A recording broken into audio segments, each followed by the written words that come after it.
Hello, welcome. Good evening. I'm Mary Pettigrew. I'm part of the Empower Our Future communications team, and on behalf of Empower Our Future, I want to thank you for joining us for tonight's Empower Hour. This is the last one of 2022.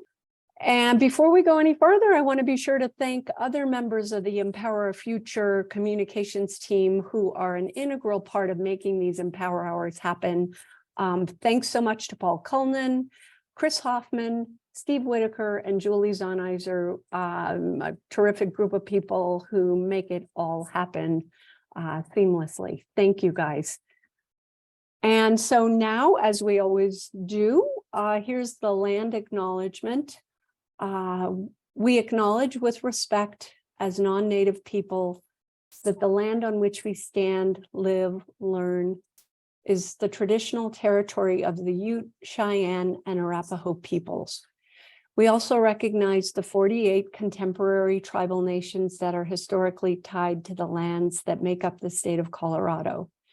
We honor elders past, present, and future, and those who have stewarded this land throughout generations.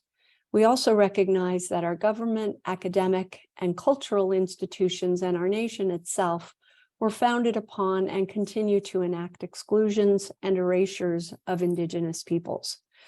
May this acknowledgement demonstrate a commitment to working to dismantle ongoing legacies of settler colonialism, oppression, and inequities, and to recognize the hundreds of Indigenous nations who continue to resist, live, create, and uphold their sacred relations across the lands. Let us seek to understand what it means to be in right relationship today with the traditional stewards of this land and with this land itself and with all the creatures that inhabit it. And so without further ado, I would like to introduce tonight's speaker, Ken Regelson. Ken speaks on energy in clear and engaging ways to audiences with all experience levels. From energy nerds to regular folks. He has a master's degree in electrical engineering, along with 22 years of experience in modeling, analysis, and practice of a high renewables grid. For 5 years, Ken was a policy analyst at the State Capitol and Public Utilities Commission, representing Colorado's solar installers.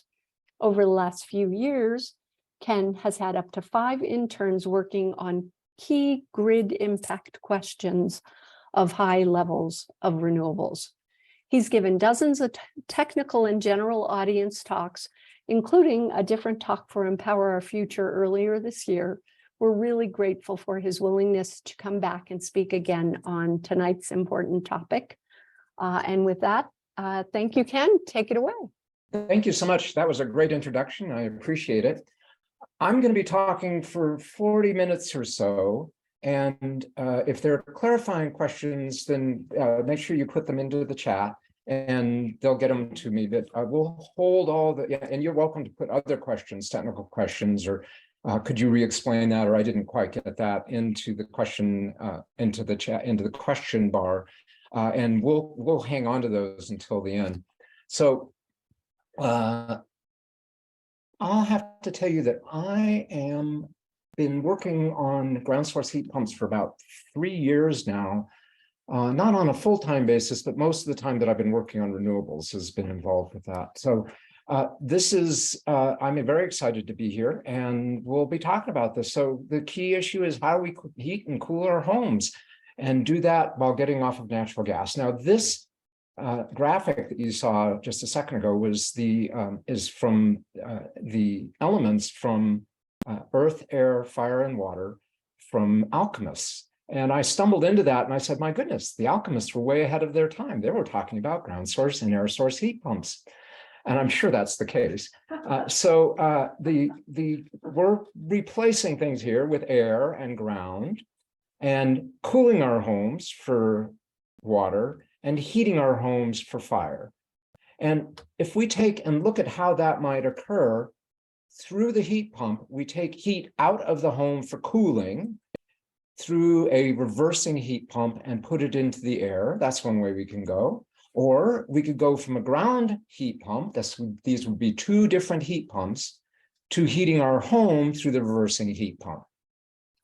So just a little bit more about me is my favorite saying is from hockey great Wayne Gretzky: I skate to where the puck is going to be, not where it has been. EnergyShouldBe.org is my nonprofit. We have maybe about 14, 15 videos. Some of them are out of date. Some of them are surprisingly still accurate. And our goal is to drive a rapid transition to a reliable, reasonable cost, and responsible energy future based on data-driven actions. And we have about more than 150,000 views on our various videos. And my favorite bumper sticker is "Don't believe everything you think." Now, I'm going to be coming back to this because I'm going to be saying I believe this or I think this. Thinking means I don't believe it quite yet. I'm still working on that. Now, back in 1962, NASA launched the Telstar satellite, and I was 7 years old, and it had solar panels on it. And I lived in the desert. We had tons of sun, and I knew about nuclear power, and I knew about coal-fired power, and I knew they weren't such a good thing. And I said to myself, I remember doing this, and I know exactly where I was. I was playing in the mud, seriously. And I said, I'm going to live in a house with solar panels someday. Fast forward to 2004, and we've been living the dream. 2019, we bought our second all-electric vehicle. This is a Kia Niro, and this is my wife. And then just a month and a half ago, we achieved another major goal, and that's that we got off of gas. We're done. No more gas bills from Excel. So this is my outline, and we'll run through this. Only one section takes a bunch of time, and that's this one. The rest of the sections are fairly fast. This is the second longest. So you have an idea on this. And so this one gets just a bit more technical than I like to do, but I tried to make it so that it would be really easy for everybody to understand, but the techies would get a strong sense that, yeah, this is actually real. I don't like to start with defining terms. In this case, I use this right away. Resistance heat. Your toaster is resistance heater. This hot pot, this little room heater. Resistance heat means we run electricity through a coil of wire and it gets hot. That's making heat with electricity directly by resistance. Okay, now my daughter bakes really great cakes. And like most bakers, she follows a recipe. Our Colorado energy recipe is 1 part 90 to 100% renewable electricity. And we have several utilities now that are approaching this very rapidly, and 1 part electrifying everything else, electrify all. Now, I gave a talk, as Mary said, about I think a year and a half ago, maybe not, something like that, on the topic of going forward. And this is one of the slides from that. This is way complicated. I'm not going to go into this at all, other than to point out that this transition is going to be good for us. We're going to save $350 billion with a B dollars per year mostly from how we fuel our vehicles. Electric vehicles are much cheaper to refuel, and will cut our greenhouse gases by about 75%. The title of this talk was Making Miles While the Sun Shines, and if you Google Empower Hour and Miles, you'll probably find it. That's not what this talk is about. This talk is about getting off of gas. Here's our basic recipe: electrify all again. Induction cooktops, water heaters that are either resistance or heat pump, clothes dryers, what have you here. I believe in induction cooktops. They are better than gas in every way. They're better than regular electric. They're faster. They're easier to clean. Cooking things don't burn on. Water heaters, I believe they're going to be resistance heat. This is a lot different than what a lot of people have. This is not a topic for the main part of my talk, but if you want me to ask me about this at the end, after I finish speaking, I'd be delighted to talk about it. Clothes dryers, I think resistance, again, not the traditional answer. And home heating, I think, and I'm moving very close to believing, ground heat pumps. And almost all of this talk, of the active part of the talk, is going to be about home heating. So what's a heat pump? Well, first, a lot of people they think, oh, I don't have one of those. Well, most people do. Anybody that has a refrigerator, a window air conditioner, the air conditioner in your car, the air conditioner in your house, those are all heat pumps. They use electricity to run a pump that moves heat from one place to another. That's our working definition. So let's look at this window air conditioning for a moment. So the way it works is it makes the inside cooler and makes the outside hotter. It concentrates the heat that's inside and pumps it outside. If I wanted to heat my home with that window air conditioner, I could literally pull it out, turn it around, stick it back in again, plug it in, and it would just reverse its operation. It would make the inside air hotter and the outside air cooler, concentrating the heat from the outside and pumping it inside. Now, that's kind of a nuisance. So what we'd actually do is put a reversing valve, and that does the same thing. That just means that we don't have to physically pick it up and turn it around. Interestingly enough, I just learned this in Japan, maybe 99% of window air conditioners sold are reversing. So almost all of them are reversing. This is not new technology. It's been around for a while. Now, about those terms, I don't like any of these terms. Heat pump, nobody knows what it is, except people that are in the trades. Air source heat pump. Geothermal, some people are starting to recognize that, but I'll tell you, an awful lot of people have another problem I'll get to in a sec. Ground source, air to air, you can read these yourself. I don't like them. Geothermal, the problem with that is an awful lot of people think it's geyser heat or volcano heat. This is, by the way, an eruption on Kilauea back when I was 6 years old. It was a good year, 6. I'm going to use air heat pump and ground heat pump, but if anybody has a better term, I'd love to hear it. So let's talk about ground heat pump. This is one of the longer sections. All these things that it's known as, brine is sometimes used in Germany and other parts of Europe, but they're all basically the same thing. They use the ground as a reservoir of heat. So how does it start? We'll go through the installation process on this pretty much step by step. You drill a big hole in the ground. It's not technically a well. We're not going to pull water out of it. And we stick a big loop of plastic down into it, all the way down to the bottom. This is the one in my house, we're very close to it, 400 feet deep. I'll tell you that the house is not 100 feet tall. This is not to scale.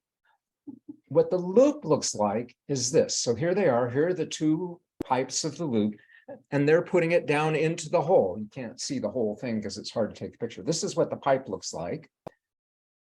And this is a very tough pipe, probably 100 years or more of life. In fact, these may last indefinitely. These may be infinite things. Not ideal in that regard, but has some pluses when you're burying it. Okay, so back to the presentation here. So we fill it full of grout. And we do that to protect the pipe and several other reasons. Again, if you want detail on any of this stuff, I'd be delighted. But if I told you all the detail, this would be a 2-hour talk. We dig a trench 3 feet deep and we connect up the pipes, and that looks like this. Here's, if you look closely, you can see the gray. You can see the gray from the grout, and here's the pipes coming up, and here they are going back to our 2 mile crawl space. And you can see we're about 3 feet deep in the ground. Another company, some companies do it all, but most companies split the work. Somebody drills the hole and installs the loop, and somebody else takes and installs the air handler and heat pump itself, and that's in my crawl space. If I needed 2 wells, they'd be about 20 feet apart. And that's normal spacing for the wells. And if you needed 10 wells, you might put them in a grid, each of them 20 feet apart, both X and Y distance on that. Our house is very energy efficient. We only needed 1 well, saves money. Everything outside is buried, not subject to extreme temperatures, not subject to snow, not subject to lightning particularly. Most fires wouldn't even bother it. All good things. This is my front yard before they worked on it. They bulldozed about half of our very tiny front yard. Our front yard is about 20 by 30, so it's extremely small. And the well is buried right there, the hole. This involves a lot of heavy equipment. Here's the drilling rig. You can see there they pump water in. They put about 600 gallons of water down the hole, and it comes out with the cuttings, the part that the drill bit cuts out, into a little sump here. And then this is a hose going to the sucker truck here. This is sort of, it's a septic tank sucker truck, but it works for this purpose as well. There's a big compressor over here, and that's driving air. Here's the compressor hose, driving air down into the hole that they're drilling to push the liquid and the cuttings out to lighten those up. Oh, and we also needed an excavator to dig out the trench and a grout mixer to actually mix the grout and inject it down into the hole in the ground. So how does this work? Well, this is the heat pump and schematic. This is my actual heat pump in my ground source heat pump, my ground heat pump. What it does, as I said before, you take the heat out of the ground loop. So you're circulating water and antifreeze through the loop. And you take water from that through this heat exchanger. This is the low pressure side, which allows it to extract heat to send it to the high pressure side, which gets hot. And that's what we use in our air handler inside the crawl space. And cooling is just the reverse of that. We change which way with the reversing valve. By the way, this is the reversing valve right here. It looks like a little tiny bronze piece of metal. And that's what does the work of making it reverse which way, whether it's going from heating mode to cooling mode. So this is now to scale. And if you think about this, what we have here is a cylinder of rock. No, there's no wall here. There's nothing, it's nothing but ground, but rock. And 20 feet diameter and 400 feet deep. And I've made my house the right size. It's gotten kind of small and shrimpy, but this is about proportional now. This is a giant chunk of rock that we have access to store and retrieve energy from. The average temperature is 50 degrees. Now, this is a big exaggeration of what happens, but through the course of the summer, I'm taking heat out of the house and stuffing it down into the ground, and it moves into the rock. And maybe in early summer, it's like this, with just a little bit of heat, extra heat, in midsummer a little bit more, and late summer a little bit more. This is a cartoon. This is a wild exaggeration. This is not what's happening in my well. My well is staying pretty close to 50 degrees. In midwinter, you'd have the same thing. In early, mid, and late winter, you'd have the same kind of thing with cooling. If the loop is sized properly, there's little loop temperature change over a heating and cooling system.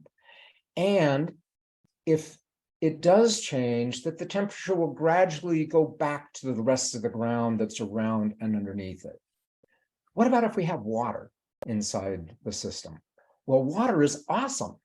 And in fact, my driller tells me he's drilled probably 1,000 wells, and he says only a few of them have been dry. Most everything has at least a little water in it. My loop had, my hole had a giant amount of water. They pumped in 600 gallons and they sucked out 5,000 gallons. So there was a lot of water in mine. That's great. Water is an excellent conductor of heat. And if the water is flowing underground, then it takes the heat away or takes the cool away, and it makes it even more effective. So how are we doing? Well, I actually got a temperature sensor on my loop, and it's running very close to between 45 and 48 degrees. And it varies a little bit. And the varying is when the heat pump slows down or stops, it warms back up again. It's very quick about how it's moving back to its normal temperature. We've got a couple questions here. He wants to know where you live, what part of Boulder. Bedrock would be much shallower than 400 feet. Oh, yes. Okay, that's enough. Very quickly, I live in North Boulder. We hit shale at about 13 feet deep, and we stayed with shale the whole way. Okay, so air heat pumps. And now we're into air, and the air element, and still heating and cooling. This is what air heat pump looks like. Most people recognize this. This is an outside unit. You can see what the names are. Basically, this is really simple in comparison. The air unit sits outside. We all know this. We've all been there. A little pipe connects up to the air handler in our crawl space or in your house, wherever it is. That's pretty well it. That's all there is to know, except for one itsy bitsy tiny problem, and that's that they're subject to the weather. If it's 110 degrees outside, this gets very hot. And if it's snowing and -20, this gets very cold, and that impacts the performance of the heat pump. We're going to talk a lot about that in the next section.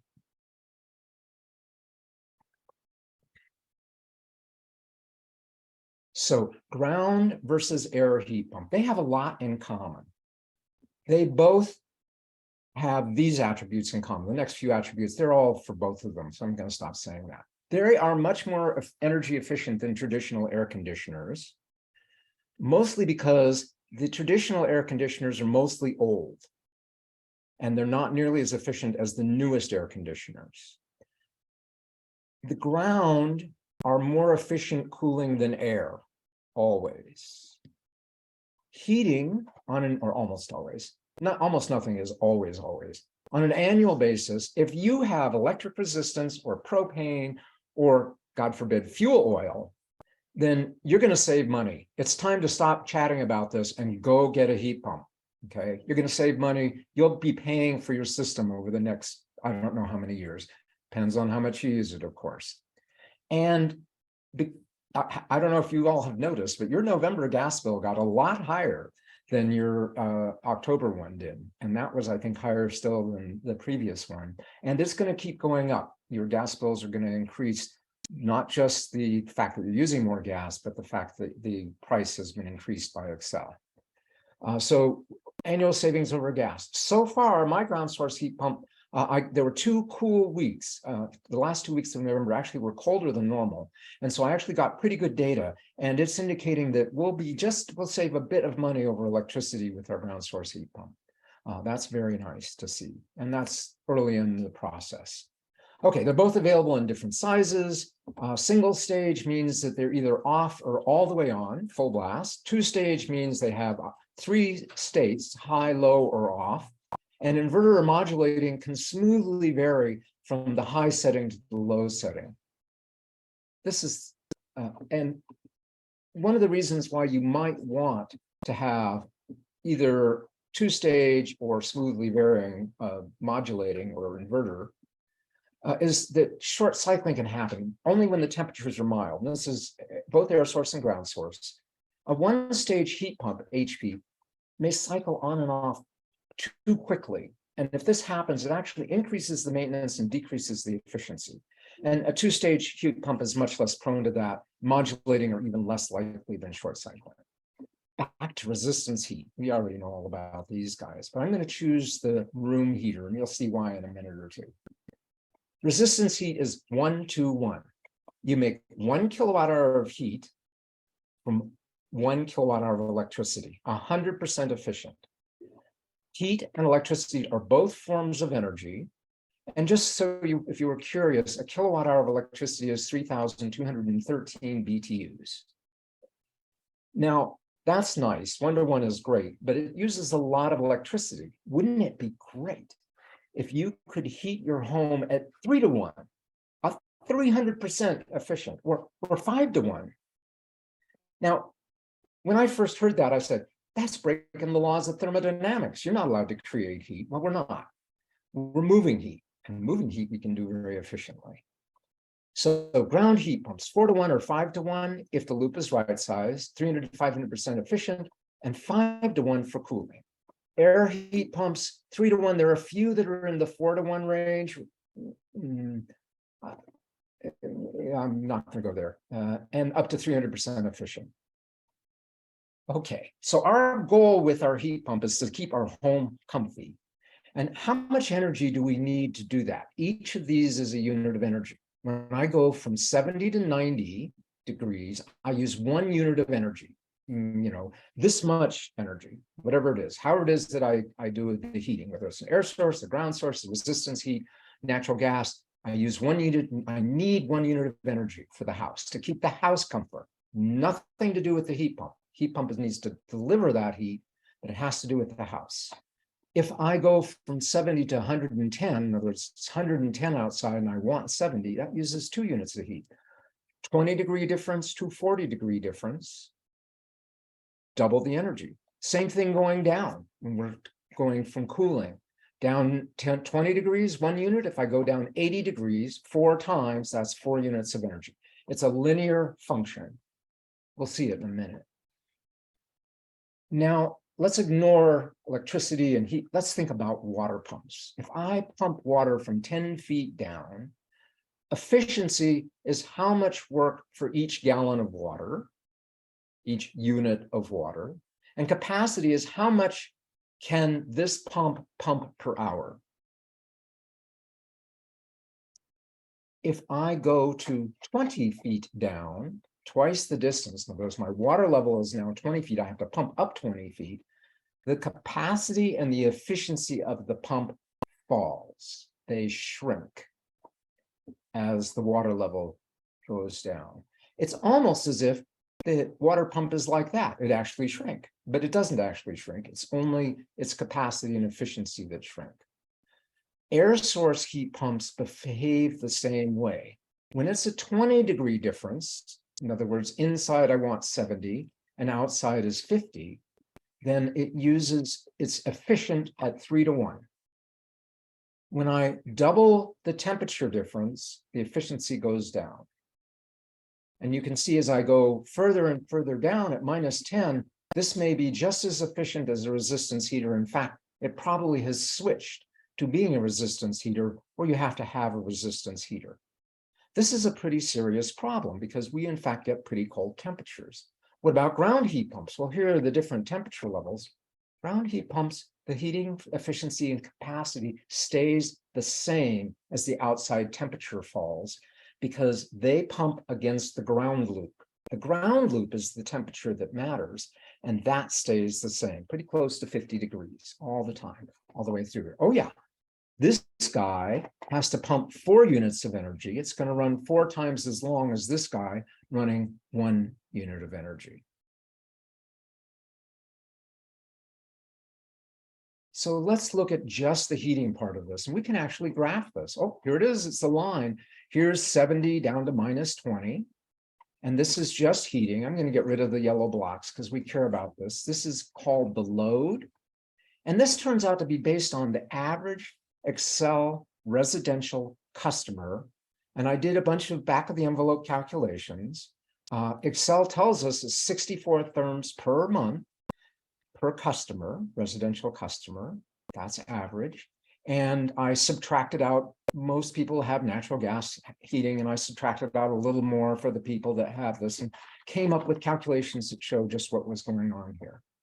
This is how much heat we need to move to keep the house warm, because this is just heating. My house is much more energy efficient. This would need a pretty big heat pump. I didn't need nearly as big a heat pump because my house is more efficient. We'll talk about efficiency later.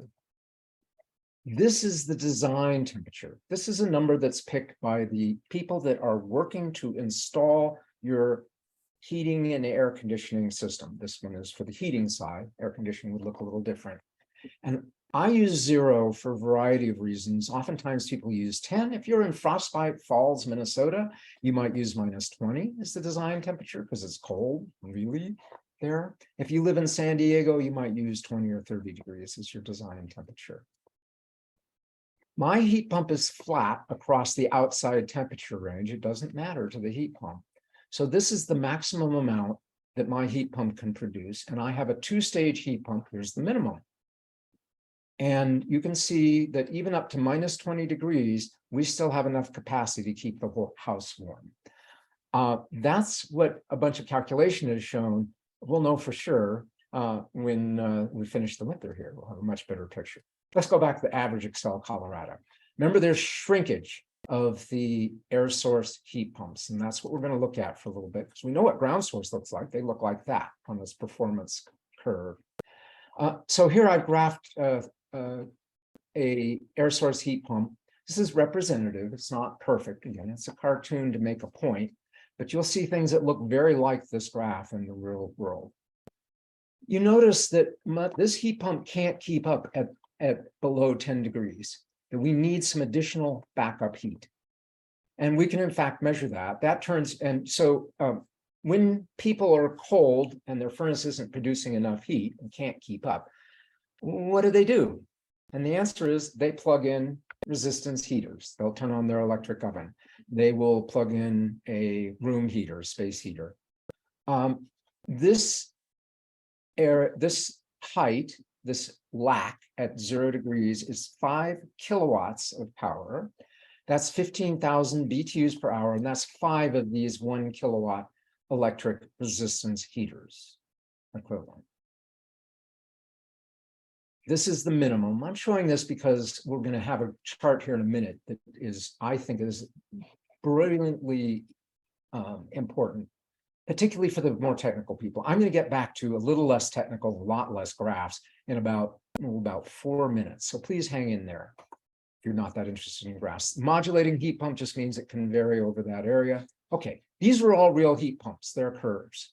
They stop at 5 degrees because that's where the federal government stopped asking for the data. This is voluntary data. In other words, the manufacturers have reported it voluntarily, and it is anonymized. In other words, you don't know which heat pump it is, but I'll give you a hint. I think, I don't believe, I think this is a Mitsubishi Hyperheat. And you'll notice that it does not keep its full capacity at -5 degrees, as I have read in many places about Mitsubishi Hyperheat heat pumps, but in fact, it falls off. That's what's going on here. So 0 degrees is here, 50 degrees is here. This looks a lot like the chart I just showed you a second ago, but miniature. None of these are quite what we want. What we want is what they got, but it's not what we want. We want is something that looks like that. And this is what I have. This is what my ground heat pump looks like. You can make up resistance heat, but maybe that's a problem. Just getting a little ahead of myself with the grid. We'll talk about that. Back to this chart. Okay, 5 kilowatts. But what happens at -10 and -20? Have we ever had -20? The answer is I have hourly temperature data that goes back 30 years for Fort Collins. The lowest temperature in that time is -25 degrees Fahrenheit. And that was really cold, but the whole 24 hours around it was very cold. The average for that period of time was -13. So we at least ought to be able to handle -10. But I think we need to handle -20, honestly. And the reason is because we have to keep the grid up. You know, in the summertime, most of the time, in fact, in the winter time too, but in the summertime, if it's super hot, most people can do something about that. But in the winter, if the grid goes down, we've got a real problem. If you don't happen to have a fireplace or some other kind of backup heat that works without the electricity. So we got to keep the grid running. I think there's a problem with air source heat pumps. I think. We'll get into that. So running that down, you can see that our need for backup heat has gotten absolutely giant. It's 15 kilowatts, 48,000 BTUs per hour of backup heat. And I got to wondering, what does that look like? And so I've actually spent much of the last couple of days figuring it out. But I want you to keep 15 kilowatts in mind. Keep that number in mind. So again, I think that summer peaks will be a fraction of winter peaks in the future as we move to, if we move to even cold climate air heat pumps versus ground heat pumps. I think right now, most people, I think, know that summer peaks are where the peak electricity occurs, and that's because of air conditioning. So back of the envelope, I assumed -20 degrees Fahrenheit. I said, let's do half of Excel's Colorado gas customers, and that's 700,000. There's 1.4 million customers. I use 64 therms per month as the average, and I readjusted it so that it made sense with winter and summer, and it eliminated heating water. I got from Excel's 10K that the summer peak generation is 7,000 megawatts. And here's the math. It's pretty simple. 15 kilowatts times 700,000 at an air heat pump that's probably going to be 1-to-1. And we can figure that out. And the ground 4-to-1. Anybody want to guess what happens with just half of the houses? Yeah. Well, so this red bar is what our new peak is going to be. The red bar is the new part for the air heat pumps. Half of the residences that Excel has. This is far more than what Excel has currently, far more. But I said, wait a minute, some of this capacity is for air conditioning. I don't know how much. And maybe I'll figure this out, or somebody will tell me, or somebody will figure it out for me. But so that part that's air conditioning, a part of this is, we don't need to build that again. But you know, I'm thinking new generation. I'm thinking Excel saying, ka-ching, yay, And look at my air source heat pump, just a little above the line. Not so bad, maybe a little bit of new generation to support that or storage. This is billions of dollars of investment. And we don't know. I think, I'm close to believing, but I really don't believe it. I really would like somebody else to look at this extremely carefully and seriously.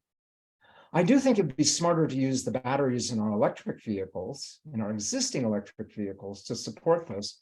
For my ground heat pump, a 100 kilowatt hour battery. By the way, we're almost done with the talk. A 100 kilowatt hour battery will run my heat pump at full blast for 45 hours straight. That's more than most cold snaps.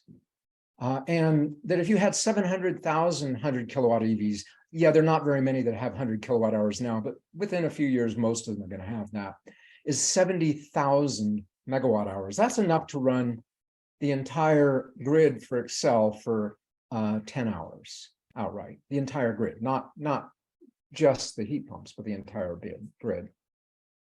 Okay, other reasons ground is better than air. Ground has nothing outside. Outside is quieter than air. There aren't these little fans running that are making all kinds of noise.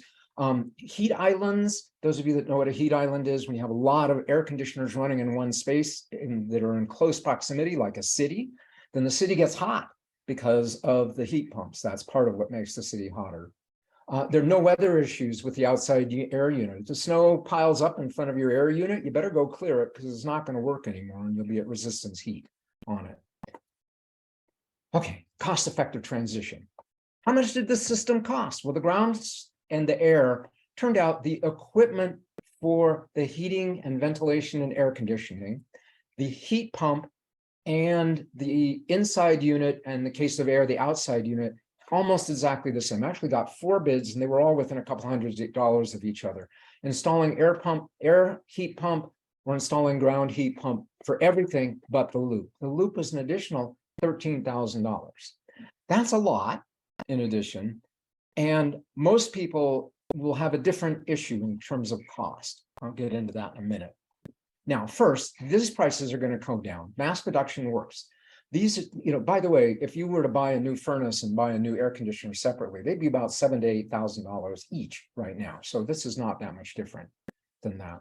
But these are still pretty unusual. Competition works, mass production works. This is going to drive these prices down. The loop, what about the loop? Well, for us, we had a single well. It took them 3.5 days to do the whole project, the ground loop, installing it, drilling the well, everything. The first day was moving everything in place. Then it was about 3 hours or half a day to actually drill the hole and insert the pipe.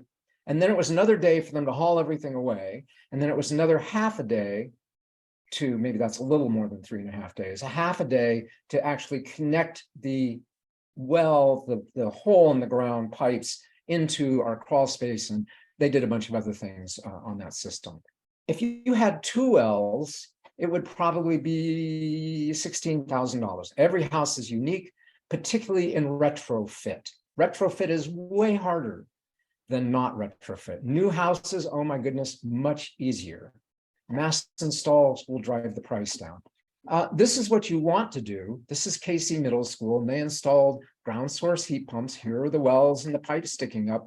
I don't know, they had a dozen wells, and this is the football field, and then they put dirt over the football field and they put grass on it again. Who knows that it's there? Nobody does. Okay.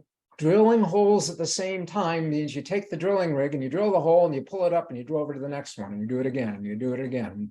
You don't have to move the heavy equipment in and out. Look at all the space that they had. They had to fit everything into my tiny front yard and not hurt the house. They did a really good job. Okay, what about annual fuel? Ground is going to be cheaper than air, and I already said this, but cheaper than propane, fuel oil, and resistance electricity, probably cheaper than gas. And it may be sufficiently cheap over time, certainly with these 3, to pay for all of the upfront costs on this system.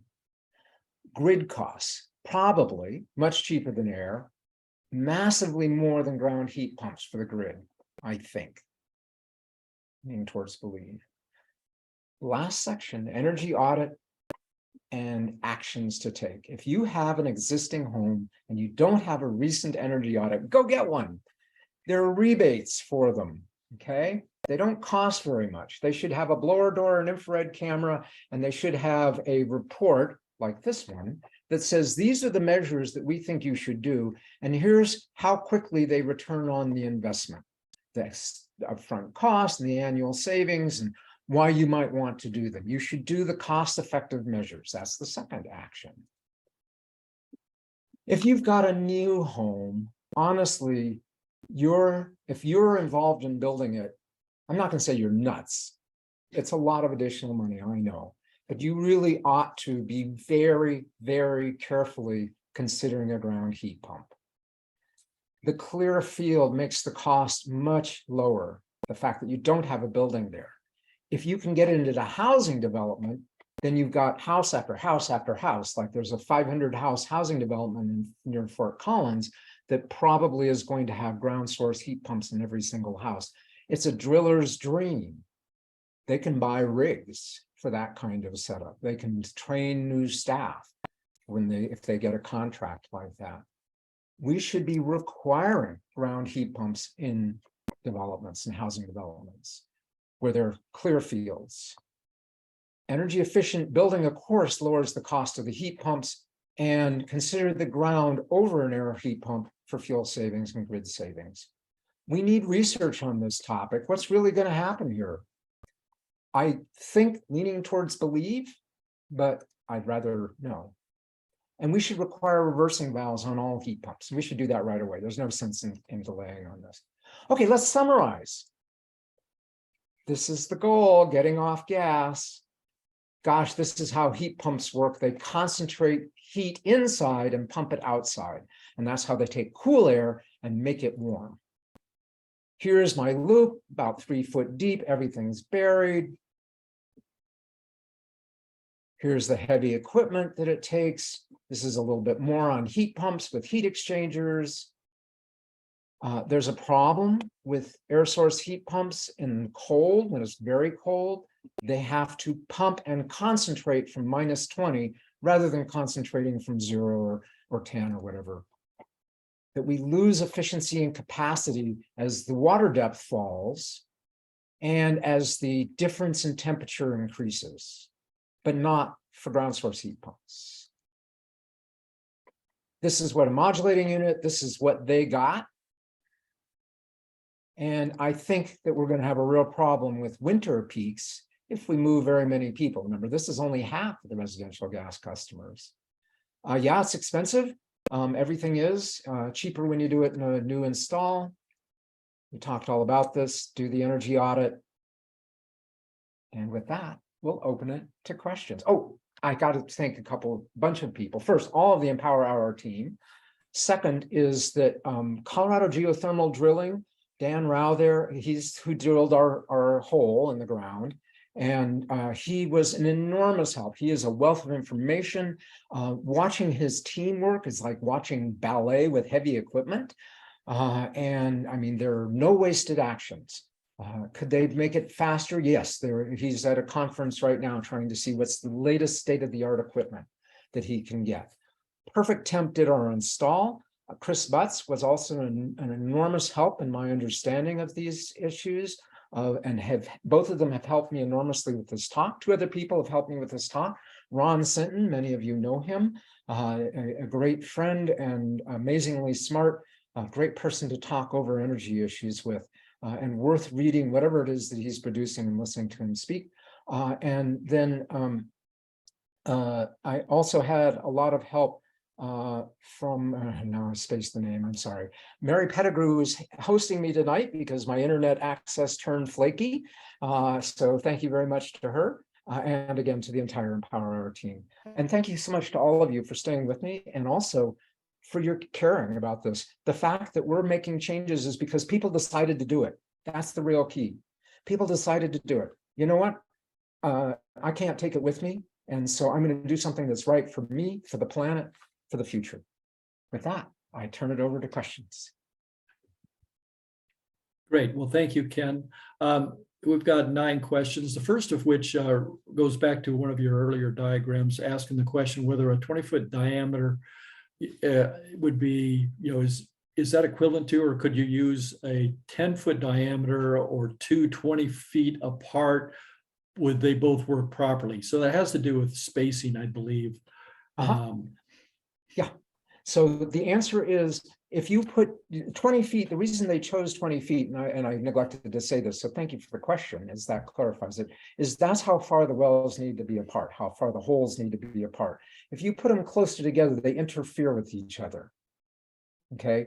The heat actually does transfer and might cause an issue between the two holes, between the two parts of the loop, up and down with the plastic. Now, having said that, the typical well that Dan Rao drills is 300 feet, and he did 400 feet because he wanted to hedge our bets just a little bit. So he made it a little deeper. That works. And what you need to do, because unfortunately, every situation is different. We have a big common area behind our house, and I wanted them to drill the holes back there because there's tons of room. And they couldn't get the drilling rig back there because there was a tree that was overhanging one area. It was just too low. And so that didn't work for them.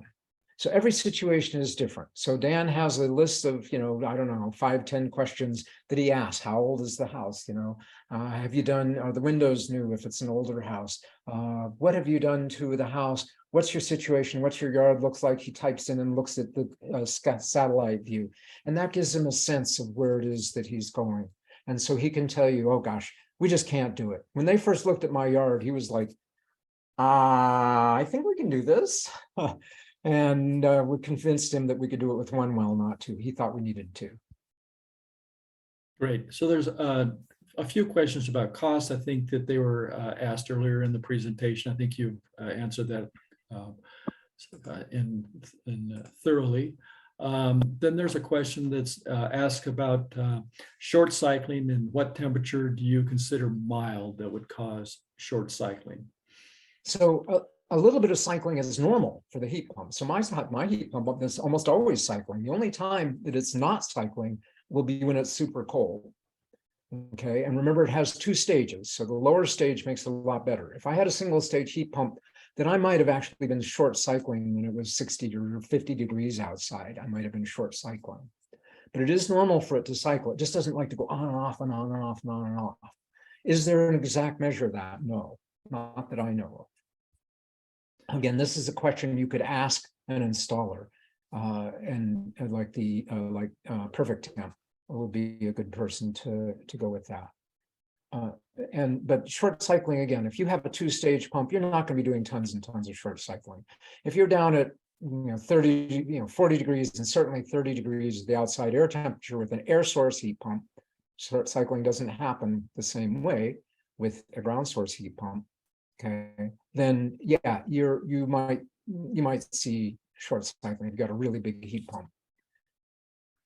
So there's a question about well water, and I'll come back to the topic I was just on in a minute after we answer the rest of the questions. And just remind me that the issue was with regard to size of the air source heat pump and how you might set that up. Okay, next question.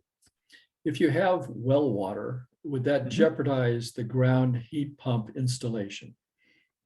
As far as I know, no. Again, you should ask Dan Rao or one of the other drillers that have been in business for a while. And in fact, there's a house in North Boulder, which I toured right as it was being installed, where they had an existing water well. Because if you don't have a water well now, getting a water well permit, particularly in a residential area, is not an easy thing to do. That water is spoken for. And they said, well, we can actually see pretty good flow of water. Maybe what we could do is drill a second well. We won't use it to take water out. What we'll do is we'll suck water out of the first well, which we are grandfathered in, and we'll run it through our heat pump, and then we'll stick it back in. We'll re-inject it into the second well. I've wondered if that works, how well that works for them. It might work pretty well. It makes me a little nervous because you're taking water from the ground and running it through some fairly expensive heat exchangers. And other kinds of things. So you might see corrosion or sediment for that. And while I'm on the topic, there's one other kind of heat pump like a ground source, which is lake source. If you have a big lake near you, then what you do is you basically create a giant loop and put it down into the lake. This works where the lake never freezes and where you're not going to overheat the lake. You don't want a little tiny lake. You want a big lake so that that heat spreads out in the summertime, spreads out of a large area. I guess there's one more, which is we've been talking vertical drilling holes. You can also dig down 10 feet and in a giant area, if you have a lot of land, and put in like a slinky of piping, same pipe, running it through and get enough of an area, you have sort of the same thing. It's a ground source heat pump without drilling deep wells. The problem that I see with that is I think that that's kind of, I question that. I don't know for sure, but it takes a lot of digging to get 10 or 15 feet down. And it takes a big area. This is not a small little, footprint, house footprint sized area that you need to dig up. It's bigger than that. And, because of innovation from the oil and gas industry for drilling holes, okay, that innovation has worked its way back to the well drillers. And so the amount of time that it takes to drill multiple wells in one location is not that great, because they go through really fast. And even through granite, they go through pretty fast. And granite actually is attractive, as it turns out, because it's got good heat conduction as rock. Who knew? Geologists knew that. I didn't. Next question. Are you assuming people will use space heaters to make up for the full house heat instead of just heating a room or putting on a sweater? I'm assuming that they will take and make up the heat themselves. And you're right, they could put on a sweater, they could put on long underwear. Most of us have that. In Texas, they didn't. I used to have a lot of feeling for, I'm always surprised. In Texas, in the cold snap 2.5 years ago, where Texas got really, really abominably cold and the grid failed at the same time, in part because badly insulated houses and a lot of resistance heat. But there were other reasons. It was a whole calamity of problems, that many of which were avoidable. So 111 people died. They froze to death, frankly. And you would think that people would catch on to that. The problem is that you get really cold and then you don't feel cold anymore. And that's a sign of hypothermia and impending death. So it's a little unusual for most people in most people's experience. Even a lot of people in Colorado, I suspect, they live in the city. They don't go up into the mountains all the time and ski and what have you. A lot of people do. Yeah, you could move more people into the house. You could have a wood fire. If you have a wood stove, you can have a wood fire, and there are other ways that you can resolve the issue. But the systems are set up to be automatic. So most of these systems have resistance heaters built into them. That coil of unglowing wire that I showed you at the very start, that's the backup resistance heater in my air handler. It turned out it was cheap to buy. It wasn't so cheap to install. But it was cheap to buy. And I said, no, I'm going to take and hedge my bets here just a little bit for that. Hang on just a second. Go ahead. So I'm going to hedge my bet. So I installed a resistance heater. So far, I've not needed it. That's a good sign also, because it got cold enough to potentially need it. Next question. Are ground heat pumps usable for apartment buildings, townhouses, or other denser population arrangements? Absolutely. If you can use it for a middle school, you could certainly use it for an apartment house. If it's retrofit, it's a little more complicated. People often, you'll see for retrofits, and we do see retrofits where people are putting in air heat pumps. And that's because they don't have to run the pipes into each unit, and they like having separate heaters in each unit. I would like to see those be ground heat pumps. There's no practical reason why not. Usually they're doing big remodels on these houses also, not always. And the other thing is that when you are in an apartment complex and you got apartment next to apartment above, with apartments above and apartments below, your actual heating need is pretty small. That's 64 therms per month that Excel says is average. That includes anybody that has a gas meter. So that's including a whole lot of apartments and little tiny units and super energy efficient units and all these other places where people don't use a lot of energy. That also means that there are some houses that use a ton of energy for heating their homes and cooling their homes. So yes, it can be done. We got to figure it out. That's what I think.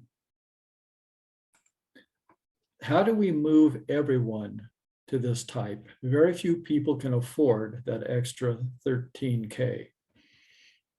You know, house in Boulder is $1 million thereabouts. I don't know what the average is, but an awful lot of them are. I refuse to believe that a $13,000 difference on $1 million, you're starting to get into rounding errors here, folks. And so I'm not sure that I believe that part of it. There are lots of people that are on the edge, and we need to find out. And so lowering the price, but everybody eventually is going to need to replace your furnace. If you don't have air conditioning, you're going to need it because climate change is happening.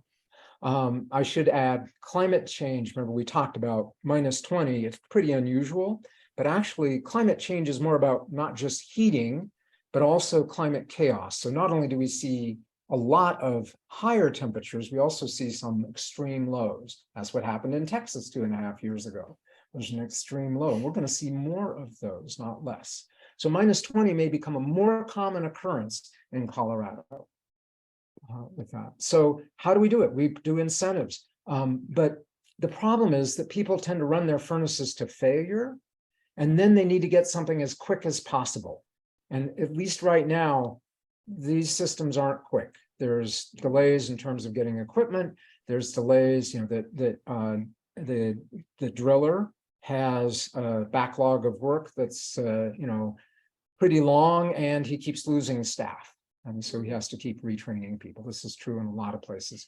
Hopefully, both the backlog of equipment and the backlog of staff is temporary, but I don't know.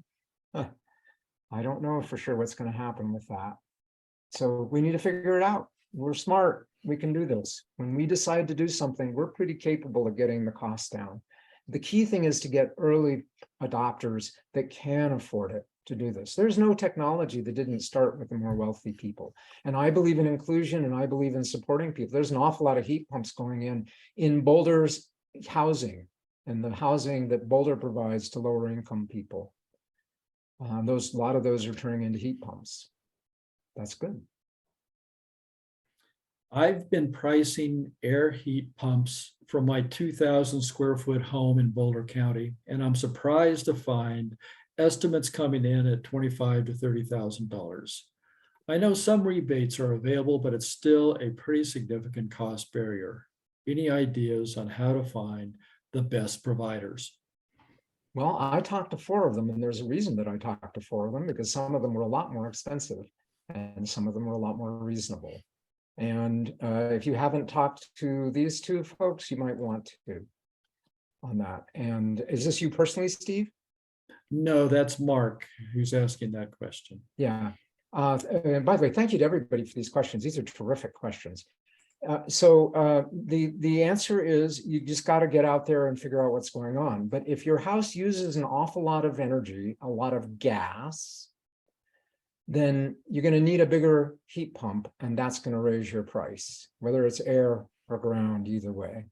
And so this is where you want to do the energy audit, bring your energy usage down, and then go to the heat pump, or as that goes. Great. Keep at it. That's the thing that you do, is you keep at it. You keep finding people. If Perfect Temp can't do it, there are other people that are out there. Perfect Temp did. I was so impressed with the staff of both of these companies. I cannot tell you. And they're not paying me to say this. This is all strictly voluntary, you know. So, but they paid me in their time. They gave me hours of understanding these issues and allowing me to ask questions and other kinds of things, so I could make this presentation. Can reverse valves be installed on AC units? That's a terrific question, and I have no idea. That would be a question to ask Perfect Temp. My suspicion is that if your air conditioner is more than a few years old, that the new air conditioners are sufficiently more energy efficient that you probably just want to replace it. That's my suspicion. But it's a great question. Ask Chris at Perfect Temp. He will have an opinion, but he may simply say, "Oh, I'm not sure." That's a great question. He'll might do some research on it. Is it better to install air source heat pump than stick with baseboard if you cannot install ground source, do not have access to ground? If you have no access to ground and you have that, if you're doing electric resistance, the answer is it's going to save you money overall. It has this grid impact. Hang on a second. It has this grid impact that's bigger than the ground system is concerned. Right now, we don't pay for grid impact of our own personal nature. So right now, there's so few air source heat pumps out there for heating purposes that it's actually not making a big difference on the grid. And in the moderate temperatures, anything down to 40 degrees outside, maybe even 30 degrees, you're going to save money. And so that's a reason to do an air heat pump. If you simply have no access to the ground, then you do what you can. And that's something that you can do. It's a win when the temperatures are moderate. It's probably a win down to freezing. It's maybe even, depending on the heat, down to 20 outside. It gets down to super. Remember, we have to build the grid, not for the average case. We have to build the grid for the worst case. So, but should you do an air source heat pump? I'd certainly look into it. The installer should be able to give you a sense of how much. They should be able to look at your electric bills and give you an estimate as to what kind of savings you might actually see. Your house is energy efficient. Would a normal 3,000 square foot house likely require 2 wells? This is again where you got to talk to Dan, talk to Chris, and they can give you a sense of how big a system that you need. They'll look at your gas bills. They'll look at it. Each situation is unique. Each situation is different. Now, what if you don't have a crawl space? They're standard furnace units. In fact, it's a little more expensive to install in a crawl space than if you have a utility room or a basement, because they have to crawl on their hands. It takes longer to install because they have to do a lot of crawling on their hands and knees because it's a crawl space. So yeah, it's cheaper to do as far as that goes. Yeah, so if you have my email address on the slide there. If you want to, if the person that was asking about how big a system would I need, if you want to email me your gas bill, so email me and say you're interested. If you email me your gas bill, I will do something. I will not promise that it's accurate. It's something I'm playing with to see if there's a way to take kind of your total bill and make an estimate as to how many wells you might need. A very quick and dirty. Oh, you're going to need 16 wells. You might not want to do that. Or, oh yeah, but, you use less energy than I do in a year. So less gas, because I have recent gas bills. So if we compare my last year to your last year, and that's not that hard to do. So what you do is you email me, I will send you how to get the information. And then you'll email me back that data, and then we'll have a little conversation on the phone. And by the way, I'm happy to talk to just about anybody on this. So if you email me, can't always get back to you right away. I do try to follow through. And if you send me an email and it doesn't work, just wait a couple weeks and email me again. Are there distance issues between the vertical piping and the horizontal distance to the house? The answer is not a lot. There's some slight loss of pumping, but this is pretty big pipe, so it doesn't have a big pumping loss associated with it. And it's and the pumping water is in this situation is unbelievably super efficient. Is there some loss? Yes. But just the act of pumping the water doesn't take up very much energy. When my pump's running, it's using 115 watts, and that's producing 6 gallons per minute. That's a fair flow for that much power. Between costs and extra challenges of existing homes, how are we going to get this technology out to lower and even middle income folk? Well, we kind of answered that question before, and the answer is, again, we do rebates, we do grants, we require it when people do upgrades on their home. Maybe we have in Boulder, we have rental requirements for energy production. Maybe we beef those up a little bit so that you actually have to start when your furnace breaks. You don't get to replace it with a regular furnace. You got to replace it with something that's very, very high efficiency, like the ground source heat pump. So this is a bit broader question. Can you store the energy in batteries and electric car batteries so you don't need Excel? So the question is, can we go off grid altogether in Colorado? The answer is there are people that live in Colorado off grid. They usually have some kind of fossil fuel backup electricity generation. If you lived in Hawaii, it's a lot more practical. First, it's a lot more mild than our climate is. And second is that they live near the equator. Why is the equator important? Well, it's because the equator is when the day length is equal year round. In Colorado, when it's winter, it's dark a lot of the day. We don't get much sun in the wintertime. And in the summer, and that's when we need the most heating. That's when we need the most energy for keeping our home comfortable. Remember, it was 110 minus 110 degrees is, as far as I know, it's never happened in Colorado. It will, climate change, but it's never happened so far. That's just 2 units of energy that we have to move to stay comfy in cooling season. In heating season, we can see 4 units, twice as much. So all this factors into the issue. So our need is much bigger in the wintertime when the sun is the least. You know, you get a big snowfall and your snow panels are covered with snow. Would I like to go get off of Excel electricity? Sure, I'd love to. Not very easy to do.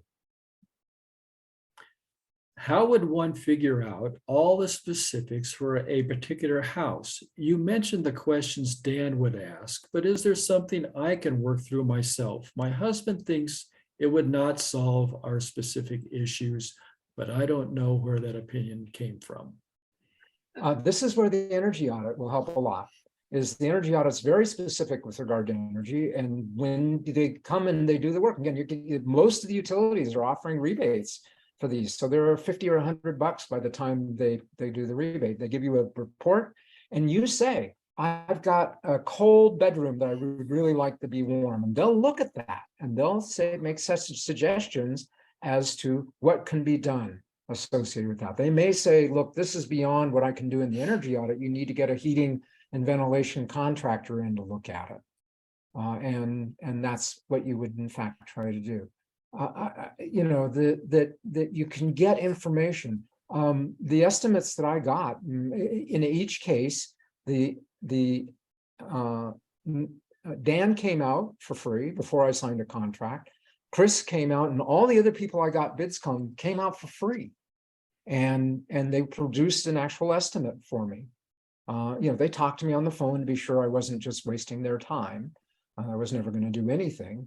But if there's a reasonable chance that they do something, why would they not be reasonable? This is what trade people do all the time. If you have a gas furnace, you can get estimates for it and talk to different people, and you can learn a lot from that issue. But the energy audit's the one that's the most specific.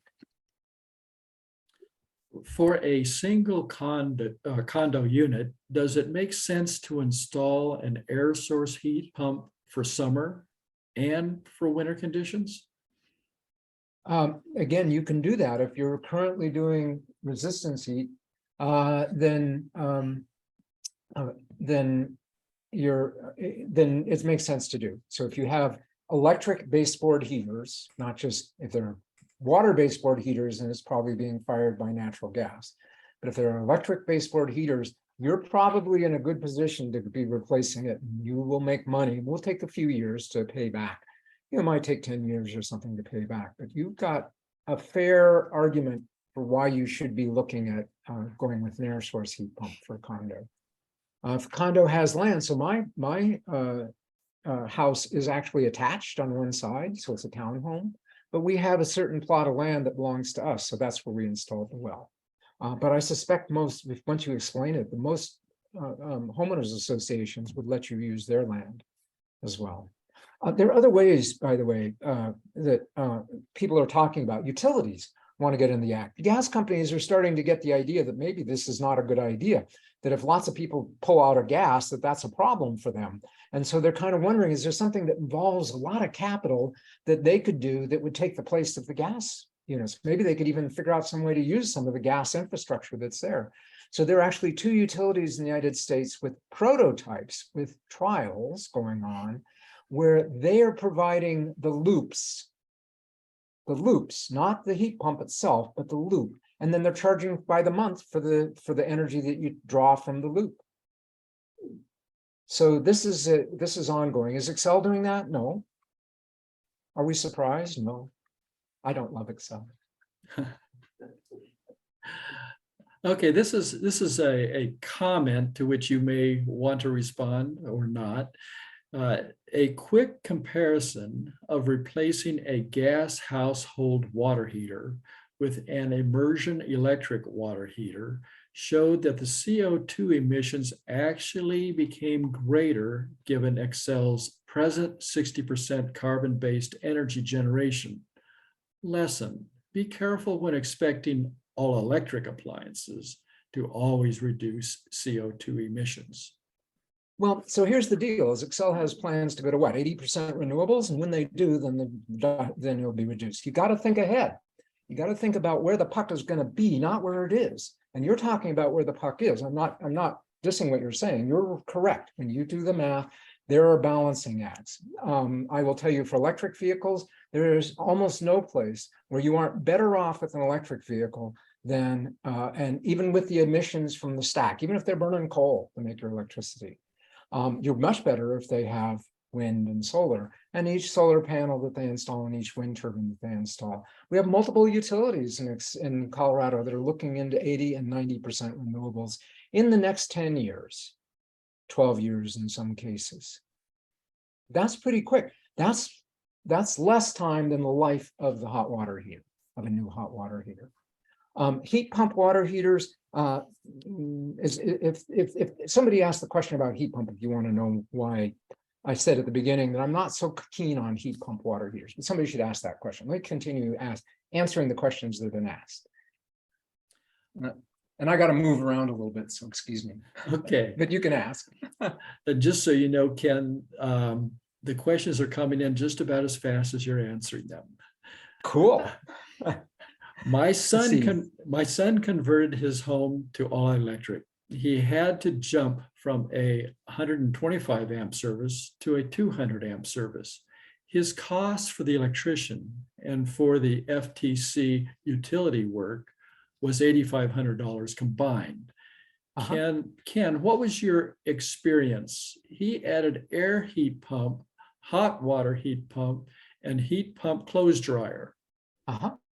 So he did all of the things that minimize the amount of electricity to the barest amount possible, except the air heat pump when it gets cold. I don't know where your son lives, but if it's someplace where it gets really cold, there are going to be times when he's going to be paying a lot for that, and he'll need a lot of power to drive that air heat pump. On the ground source, the ground heat pumps don't need nearly as much. They still need a good sized circuit. That backup resistance heater, remember I said that there was a backup resistance heater inside of my air heater, my air handler for my ground source heat pump. That's a big unit because it was almost nothing to make it a bigger unit. And I didn't think about the install cost of the electric circuit. I didn't need to upgrade my panel because I upgraded my panel 12 years ago. And anyway, for other things that we were doing. So he has a follow-on. Yeah, well, before we answer I'm not quite done yet with this topic. So yes, if you read the code and you pay attention to everything, then you're going to have to upgrade your panel. You'll probably need it for an electric vehicle charger. Many people's panels are already full. If you have a panel that's 80 amp panel, that's so small that you really can't do much in the house at all, and you're going to have to do the upgrade. If you have a 150 amp panel, you should be able to get by. There are devices that exist, you Google them, that share your electric dryer outlet with another high power draw. This person has a heat pump dryer, so they don't have as big a draw on that unit as a regular electric dryer, that share them. That means you're sharing the circuit breaker. What it does is it says you can't charge your electric vehicle when you're using the dryer, and vice versa. When you're using and when you're using electric vehicle, you can't. I'm getting it wrong. It prefers the dryer. It chooses the dryer because you're probably not going to be drying all that long, and then it reverts back to the electric vehicle as far as where that single circuit goes. Induction cooktop. One of the downsides of them is that they can draw a lot of power. There is a company that's in early stages that is making a induction cooktop that has a small battery in it, because it turns out it draws an awful lot of power for a very short period of time, minutes. Okay, so we could use a battery to fill in that part, and then it goes to a much lower level. The only time that we use full blast on our induction cooktop, which is 3,600 watts being delivered instantly to the bottom of the pot, okay, is boiling spaghetti water. It is too hot to cook anything. There is nothing that needs that much heat except rapidly boiling water. Boils a pot of pasta water 6 minutes or something like that. Pretty quick. So there are things that we will be able to do in the near future. But right now, yeah, we got to find better ways to go in terms of managing how much electricity we use. An electric oven does the same kind of thing, where you're preheating it, it uses an awful lot, and then it drops down to almost nothing to keep it hot. We could put a battery in that. Not only would the battery mean that we weren't doing these giant peaks, which means we don't need a great big circuit breaker, and maybe we can avoid installing a new circuit breaker panel, brand new panel, because we don't need a great big circuit for the oven. And the wire and the installation costs are much higher for the big wire that goes for an electric oven. Why would any installer not want to spec an oven that has a battery in it? It makes total sense, and nobody's making them yet. This is all things that we can do to address this issue. But right now, I'm sorry, it's part of the cost of doing things. The chances are that sooner or later they were going to fill up their electric panel and need to do the upgrade anyway. Example, installing electric vehicle charging. That gets a lot of people. Those tend to be 40 amp, 240 volt circuits, and there's, unless they're sharing with the electric dryer, there's not much space in a lot of people's circuit panels. Okay, follow-up question. What was your experience with change in electrical demand? My experience, how has my heat pump changed electric demand? I'm not sure of the question. Yeah, that's all it said. It's a follow-up to the question that you previously answered by the same individual, wanting to know your experience in change in electrical demand. So the big thing that changes so demand is the kind of the peak usage. My heat pump has, when it runs, which is, only sometimes, when it's on full blast, it uses a little less than 2 kilowatts. So that's how much when it's running. The only time that that's an issue on my house is when I have my electric vehicle charging.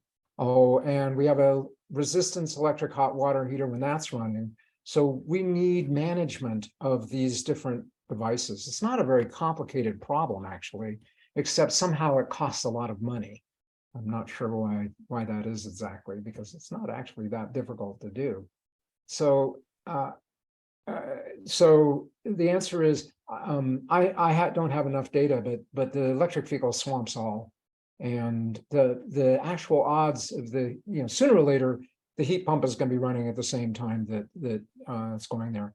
I'm in the process of upgrading a solar system and installing new solar, and will include a small battery that's stationary, and then I've got a giant battery in my electric vehicle, and I want to be able to use that to manage my demand, because it's very short periods of time that you need to worry about demand. And that turns out to be a little beyond state of the art in terms of the inverters and the control systems that they have out there. The companies know they need to fix this, and they're working on it. but we need to be able to integrate electric vehicles. Electric vehicles are the perfect place to store surplus renewables and bring in. That was a lot of what my whole talk was that I gave last time with Empower Hour. Within the context of the need for heat, the question is this a complement to passive solar, such as trom walls, greenhouse on the south side of a house, rock or water for storage? We have a modified trom wall, and we also have a small greenhouse area. That certainly helps keep our load low, but it does not help when it's super cold. In fact, the trom wall loses energy when it's super cold unless you have insulation between the brick of or concrete of the trom wall and the glass, because the glass doesn't have much insulating capability at all. We close off our greenhouse so that we have a nice quadruple pane window that closes off our greenhouse from the rest of the house at night, and we let the greenhouse get cold. So the answer is, I love well-insulated houses. Passive solar, it's good, but you better be careful. It's better to spend, possibly better. You have to look at design, you have to look at your lot, how many trees do you have, how many trees are going to be there in 20 years, and are your neighbor's trees going to shade you in 20 years, and think through those issues. Insulation works all the time. It does the right thing all the time. In the summertime, in the wintertime. Is the money that you would spend better spent on passive solar or better spent over here? So something that I would like to see that I haven't yet, except in, it was the Department of Energy runs their solar contest with houses, small houses that they get students involved with. And I saw it in one of those and I thought, oh, this is very smart. When the sun's shining, they run their heat pump to charge up a big tank and make it really hot. And then when the sun's not shining, they use the heat out of the tank. They don't run the heat pump.